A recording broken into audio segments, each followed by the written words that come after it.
If this story moved you, if you've ever been underestimated, overlooked, or pushed aside, then this channel is for you.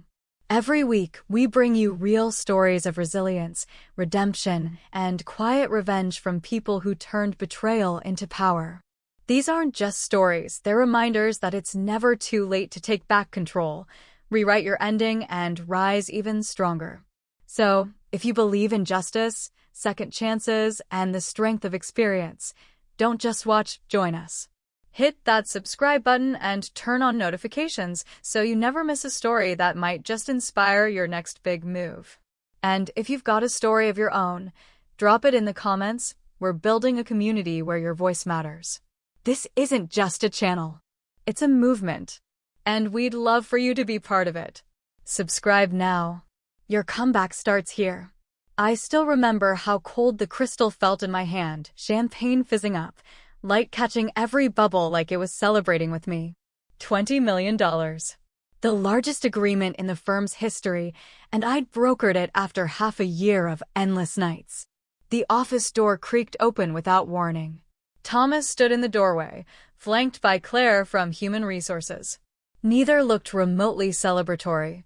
"Danielle," Thomas said, his voice lacking even a hint of warmth. "We need a moment." Claire stepped forward and slid a manila envelope across my desk. My name was printed in all caps on the front. "What's this?" I asked, though my gut had already answered for me. "Separation paperwork," Claire murmured. "Your departure is effective immediately."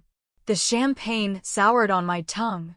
I set the glass down and opened the envelope with unsteady hands.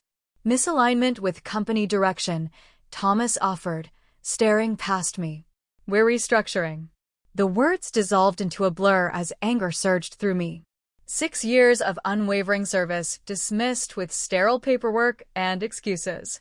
Beyond the glass partition, my team was gathered, waiting to celebrate. Their faces shifted from joy to confusion as they saw Claire standing beside me. I looked up, letting my gaze harden. "Did you even read the contract I closed, Thomas?" I asked. Maybe I should have seen it coming. Months of 80-hour workweeks, negotiating terms with partners Thomas couldn't even keep a lunch with. I had become the fixer, the one who salvaged botched pitches and brokered trust he never earned. I stayed loyal, clinging to the company's mission, even as his envy festered.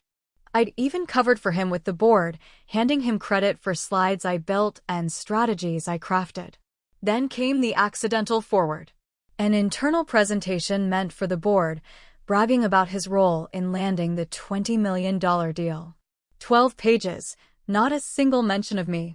He waited until I finalized the agreement, until every signature was dry, then cut me loose before Q1 bonuses were locked. His reward? Erasure. Mine? A pink slip and polite betrayal.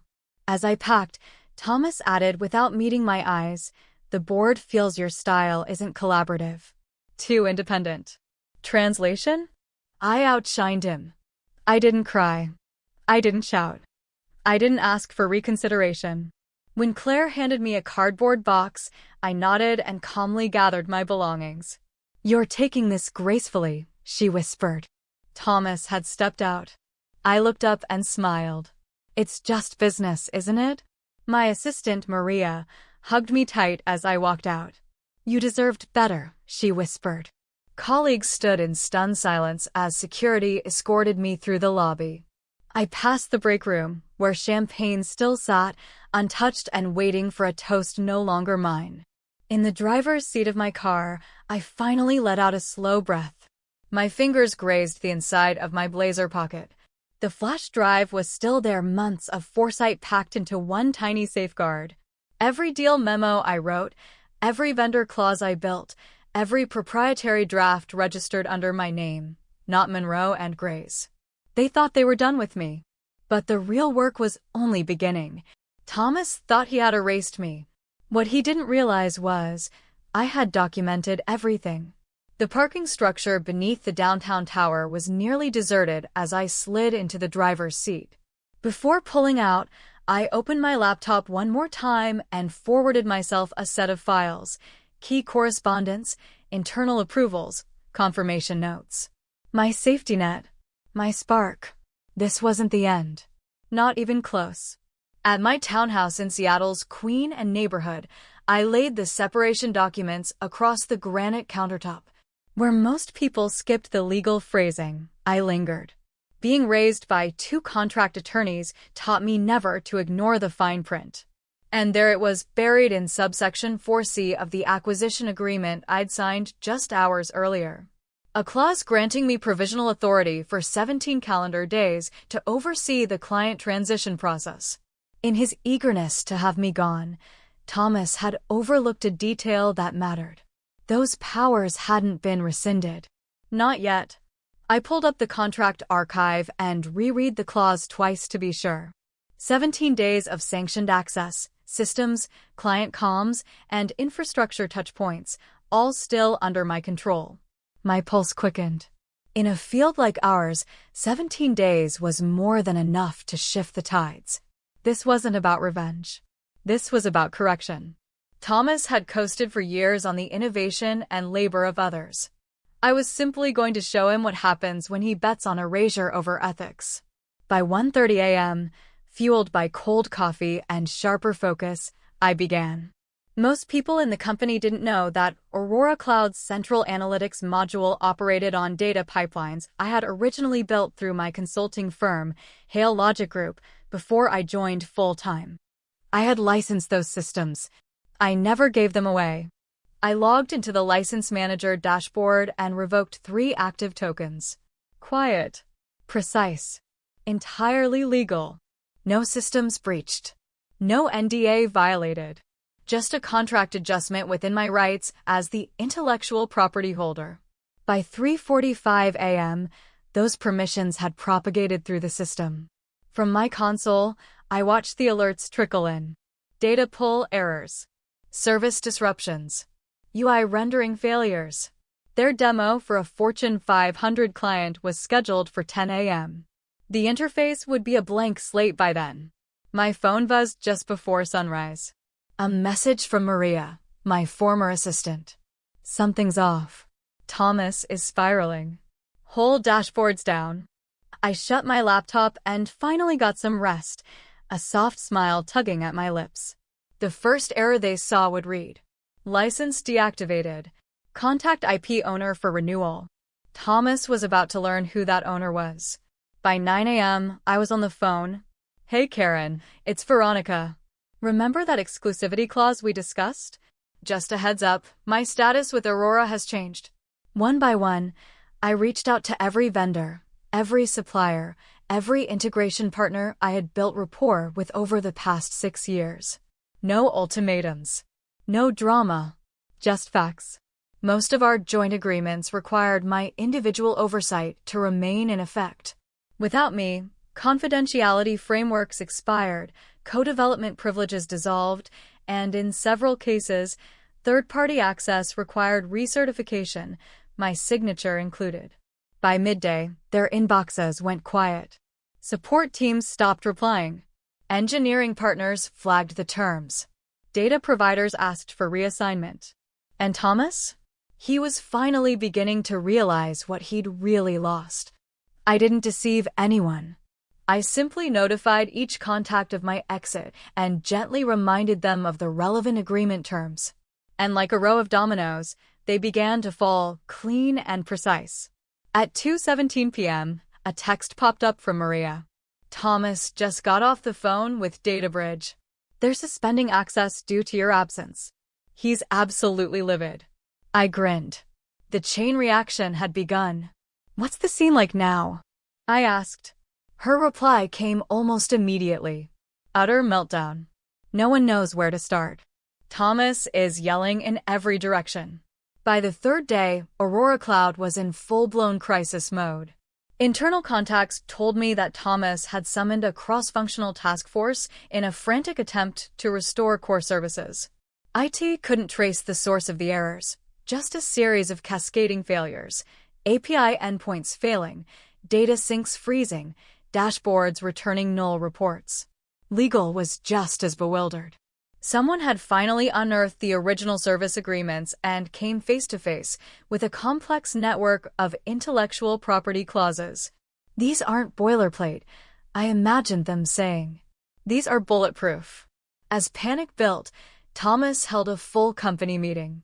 He vented about breaches of trust and hidden threats, careful not to say my name, but everyone could read between the lines.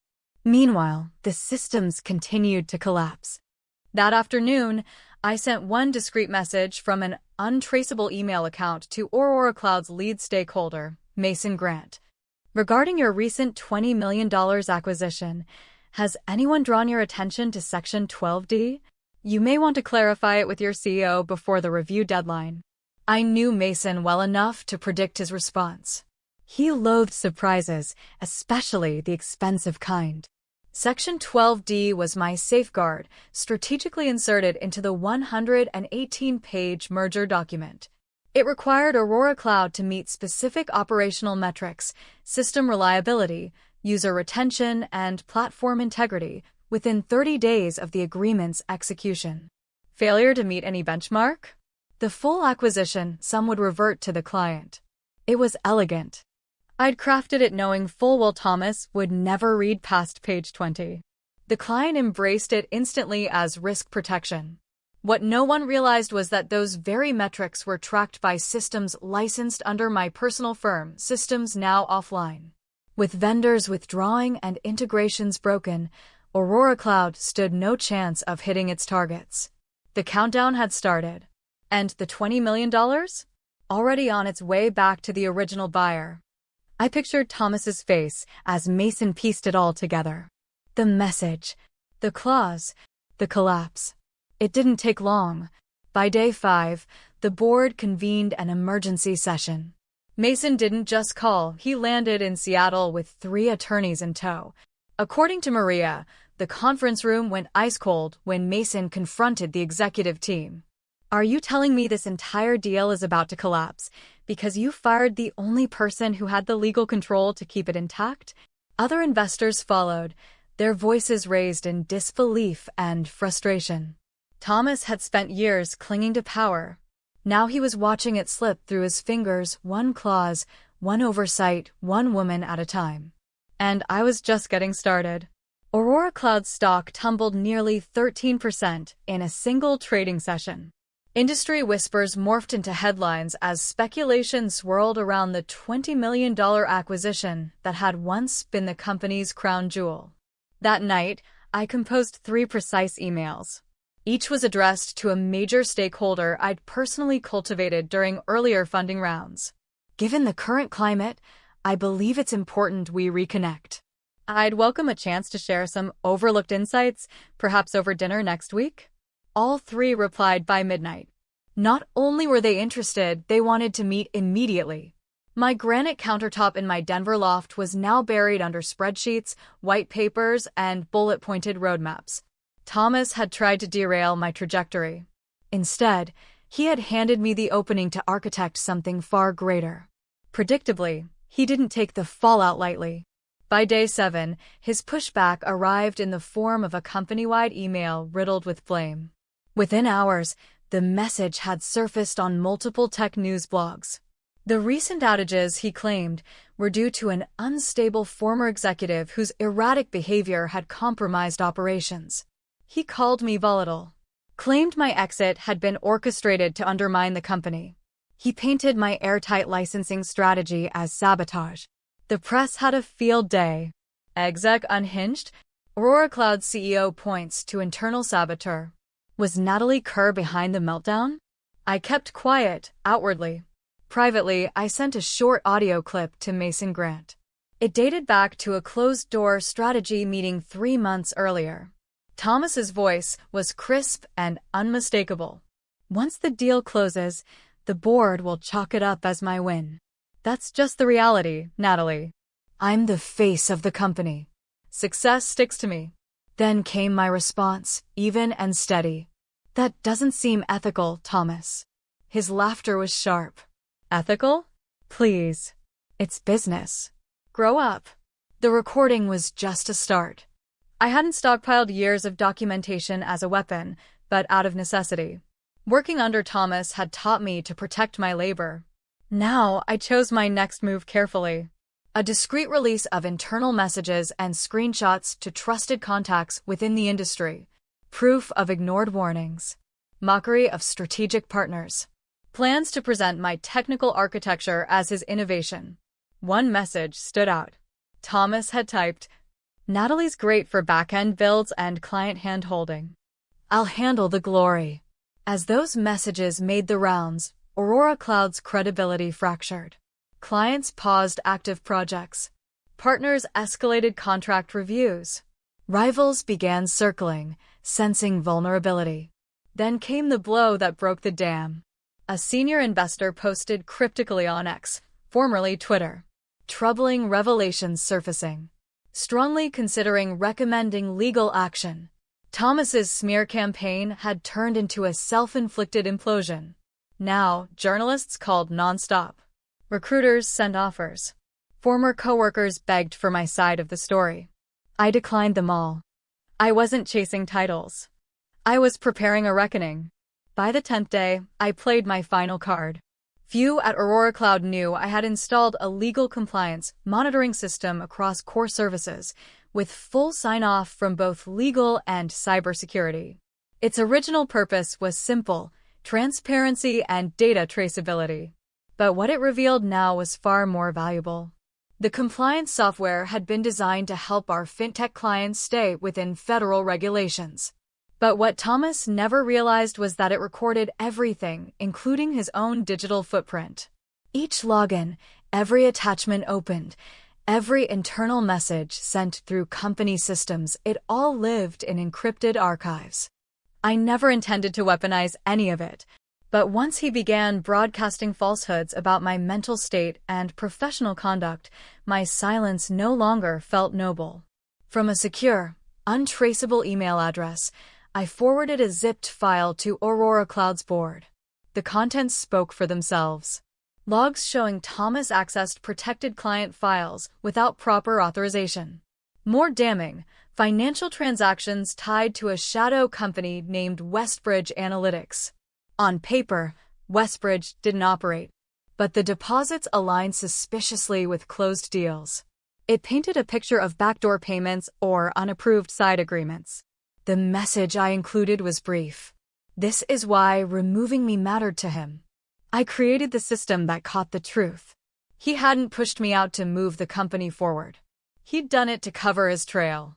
Now that trail glowed in fluorescent clarity. By the 12th day, Aurora Cloud's unity had collapsed. The confident energy we'd built was replaced by distrust and silence. Maria said entire departments had gone quiet. Executives skipped group lunches. Conversations halted when Thomas entered a room. The unraveling began when Greg, our CFO, announced his early retirement to prioritize family. No one bought it. Then Cassandra from UX left, followed closely by two of our core architects. They didn't just take themselves, they took invaluable system knowledge, client trust, and years of insight. That evening, a message lit up my screen. Heard a whisper, "You're starting something new." I'm all in. Greg is too. Let's build it better. Maria. I hadn't even spoken a word about it yet, but the signal was out. That night, I opened a fresh document. A one-page business summary. Mission: delivering transparent, ethical software built by teams who share credit and decisions equally. Everything Thomas pretended to represent, but never did. On day 14, I took the first official step. I filed the paperwork to establish Clearwave Systems, incorporated in Delaware. I opened the company's operating account with a sizable deposit from my own savings, because this time, I was betting on us. What began as a quiet idea was now a living plan. The investors I'd met earlier wasted no time. They had seen enough, read the memos, heard the voice files, and understood the shift underway. We secured $3.2 million in initial capital in under 2 days. The press release was ready. Timing it just as Aurora Cloud prepared to announce layoffs ensured our launch would eclipse their damage control. The homepage was staged. The branding finalized. 7 former teammates were already on board. We weren't just moving forward. We were rewriting the playbook. As I reviewed our final filings, I couldn't help but recall Thomas's last parting shot. The company's heading in a new direction. He had no idea how true that would become. While Clearwave Systems took root, Aurora Cloud continued its slow-motion collapse. The firm failed to meet the benchmarks outlined in Section 12D, triggering the full reversal of the $20 million agreement. Worse still, their flagship client issued a public statement. We're actively evaluating alternative technology partners due to ongoing platform instability. Thomas, unable to resolve the issues caused by revoked access and fragmented systems, turned to outside consultants. Their diagnosis: start over. Rebuild the infrastructure from scratch, 8 months, $6 million minimum. The board resisted. Budgets were cut. Layoffs rolled out. First it was temporary workers. Then early career hires. By the end of the week, middle management was thinned out like a failing hedge. With each update I received, morale at Aurora Cloud dropped further. Internal leaks painted a company in disarray. The timing couldn't have been better. When our announcement went live, introducing Clearwave Systems, ethical innovation, shared credit, real impact, it spread like wildfire. The narrative needed no embellishment. Fired executive launches ethical tech firm as former employer collapses. Tech outlets ran dual headlines. Aurora Cloud cuts staff on the same day Clearwave begins hiring spree. I didn't need to criticize Thomas publicly. His unraveling spoke louder than anything I could say. My mother's words came back to me. Let a fool have his stage, he'll write his own ending. And Thomas had been performing nonstop. On the 17th day, my final window of legal access, a video surfaced on TikTok. It showed Thomas interrupting me during a client pitch 6 months ago, cutting me off mid-sentence. What Monica means to say is he began, before butchering the technical overview. I bit my lip in the clip, silently enduring as he stumbled through it. The client had tried directing a question to me. I'll handle anything technical, Thomas cut in again. But the closing lines sealed his fate. Monica's too emotional about this stuff. That's why she's not in leadership. Uploaded by a former intern, the video amassed over 2 million views in a day. #JusticeForMonica trended for the next 48 hours. I waited 1 full day before responding with a quiet, sharp comment. He said I was too emotional to lead. Funny how emotion built an entire company. It received 500,000 likes. From my new corner office, sunlight pouring in over downtown San Diego, I felt a surprising sense of appreciation. If not for his betrayal, I might have spent another decade under Thomas's ceiling, dimming my own light to make space for his ego. But the final crack didn't come from the outside. It came from within. Greg, the former CFO, filed formal paperwork with the SEC. Included were altered revenue sheets showing inflated projections used to push the $20 million acquisition through. Behind the scenes, Thomas had gambled the company's future on fiction. The SEC launched a formal probe. Trading of Aurora Cloud stock was halted pending the investigation. Panicked investors demanded answers, emergency votes, and legal accountability. Then my phone rang. An agent from the Securities and Exchange Commission asked to speak. I said yes immediately. We've been watching Aurora Cloud for a while, she said. But your documentation just lit the fuse. But the investigation needed more than documentation. It required someone on the inside to speak up. I hadn't anticipated this level of fallout, but Thomas's arrogance had accelerated consequences beyond anything I'd mapped out. The probe would take months to complete. Thomas didn't have that kind of time. Then something unexpected happened. Claire from Human Resources reached out. Facing mounting legal pressure and the threat of personal liability, she chose to protect herself. In doing so, she gave the inquiry exactly what it needed. Claire handed over internal emails revealing Thomas had ordered my termination the morning after I closed the $20 million agreement, intentionally timing it to block my performance payout. Her testimony was precise and damning. I was told to cite team cohesion issues, but her reviews were spotless. This was a financial retaliation. Those statements reclassified my firing from routine restructuring to deliberate obstruction and potentially fraud. My legal counsel moved immediately. Within hours, a formal claim was filed against Aurora Cloud for unpaid earnings, wrongful termination, and reputational harm. The headline blazed across every tech outlet. Aurora Cloud hit with multimillion-dollar suit as SEC probe deepens. Thomas's kingdom was buckling. When Claire messaged me personally to apologize, I responded with honesty. Thank you for finally telling the truth. Not all allies wear the same badge. Some emerge when the pressure becomes real. That week, Aurora Cloud's board convened an emergency session. I wasn't there, but Mason Grant called me just after it ended. It's finished, he said. He's gone. The vote hadn't even been close. 10 seats, 9 ousted him.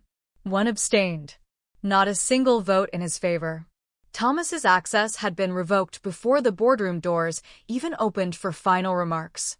His badge? Deactivated. Company laptop? Collected.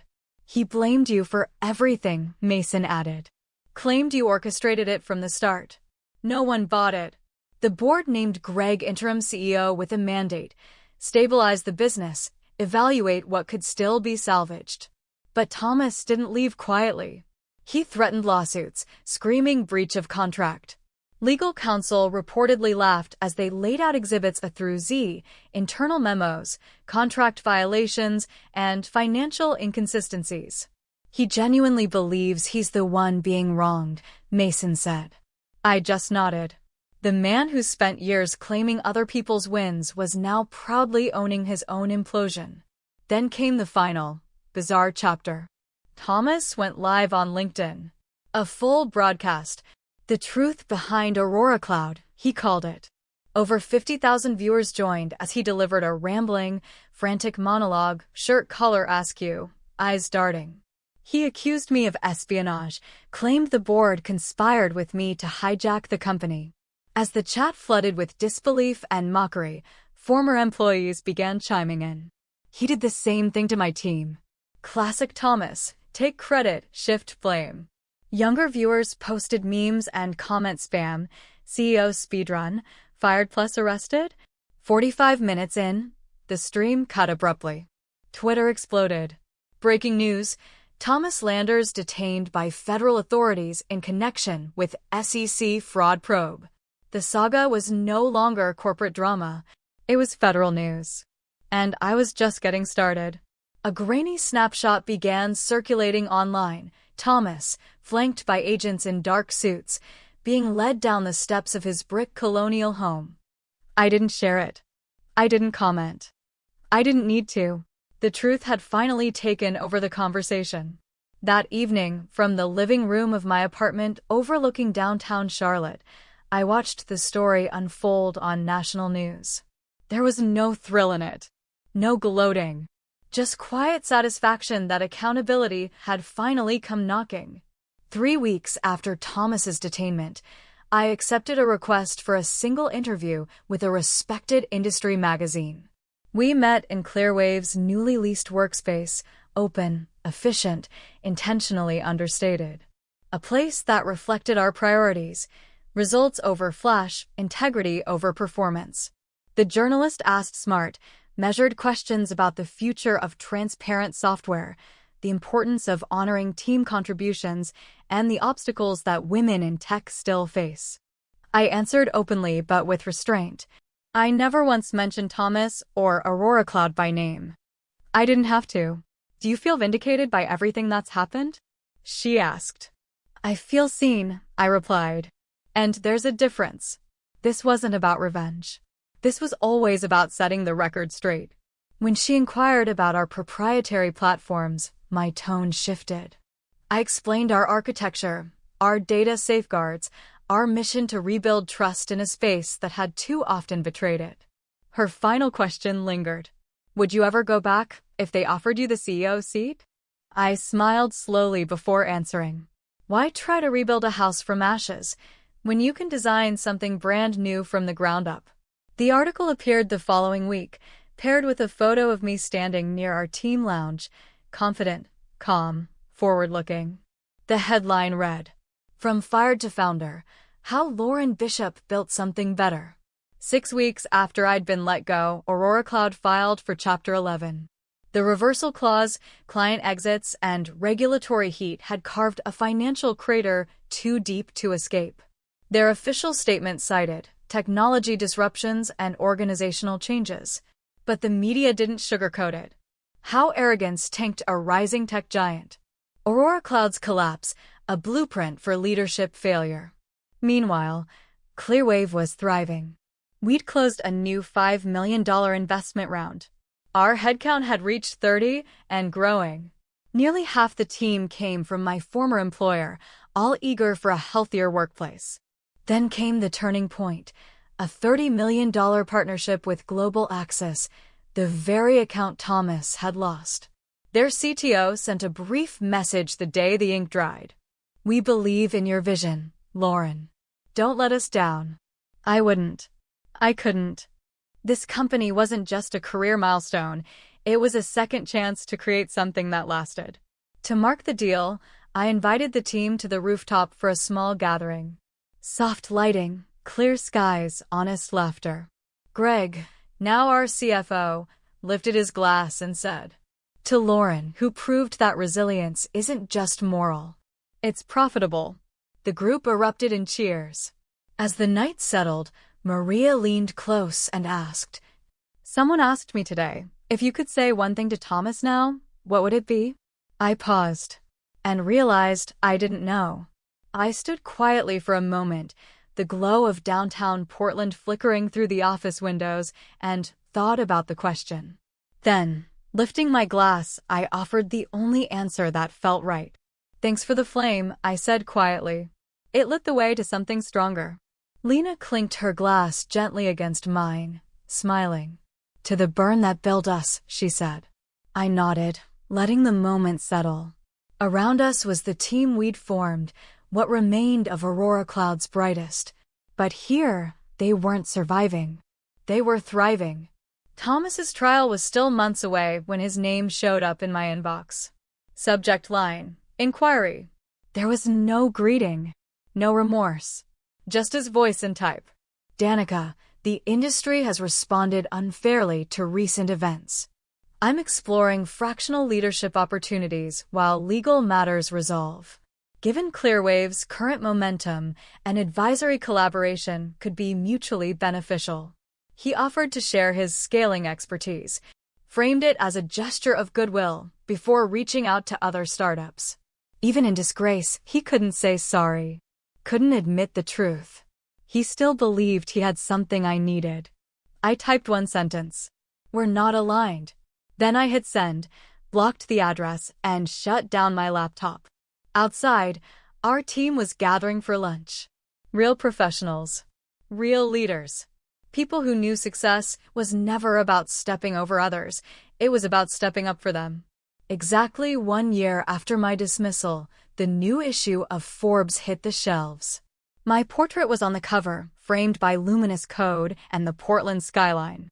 The headline read, "From Terminated to Trailblazer, How Danica Wells Rebuilt Tech Culture from the Ashes." The article charted Clearwave's rapid rise, our transparent business model, and the inclusive foundation we were committed to protecting. Thomas received only a passing mention. A footnote. A reminder of where we'd come from, but never where we were going. We framed the cover and mounted it in the lobby, not as a trophy, but as a marker.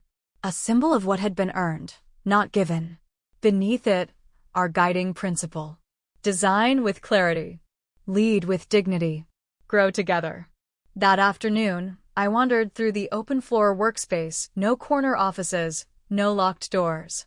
Just quiet focus and shared success.